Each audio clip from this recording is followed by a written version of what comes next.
Now let's talk about nocturnal enuresis. Nocturnal enuresis is defined as normal, nearly complete evacuation of bladder at a wrong place and time at least twice a month after 5 years of age. 85% of children attain control of bladder by 5 years of age. Up to 11th year, enuresis is twice as common in boys. Thereafter, the incidence is similar or slightly higher in girls.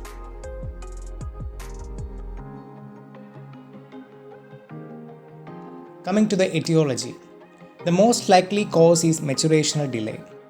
Apart from this, there are some other factors that are also leading to the nocturnal enuresis. They are the lack of circadian rhythm of secretion of ADH, stressful events, inadequate sleep arousal, bladder and bowel dysfunctions, and urinary tract infections. Coming to the evaluation part, careful history should be done to rule out whether it is a primary or secondary, and also rule out whether any daytime symptoms are present, any voiding difficulty is present or not. And also physical examination should focus on spinal anomalies. Spina bifida occulta and other anomalies have nocturnal enuresis as a symptom. And voiding diary with frequency and volume charting should be done, at least for 7 days, and that would be useful. Coming to the urine analysis, that will rule out any infection, proteinuria, glycosuria, etc. And ultrasonography and micturating cystourethropy is limited to some patients with suspected neurological or urological dysfunction. Coming to the treatment part, general advice is given and active treatment need not begin before 6 years. And there is motivational therapy, alarm therapy, and pharmacotherapy. Coming to the general advice, caffeinated drinks like tea, coffee, and soda should be avoided in the evening.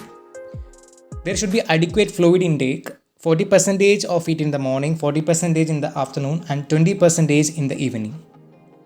Coming to the motivational therapy, reassure and provide emotional support to the child, and we have to remove the feeling of guilt. The child is encouraged to assume active responsibility like the voiding urine before going bed. Dry night should be credited with praise and encouraging words from the parents. And behavioral modification is encouraged to achieve good bladder and bowel habits in the child. Coming to the alarm therapy, a device to elicit a conditioned response of awakening to the sensation of a full bladder. Two things are used, that is, a small sensor is attached to the child's underwear and an alarm is attached to the child's collar. And alarm is best used after 7 years of age. Coming to the pharmacotherapy, anticholinergic drugs are the mainstay treatment, and it will reduce the uninhibited bladder contractions. The usual dosage is 5 mg oxybutynine or 2 mg tolterodine at bedtime above 6 years of age. Also, one more drug is there, that is desmopressin, and that will work by reducing the volume of urine, and its dosage is 0.2 to 0.4 mg orally.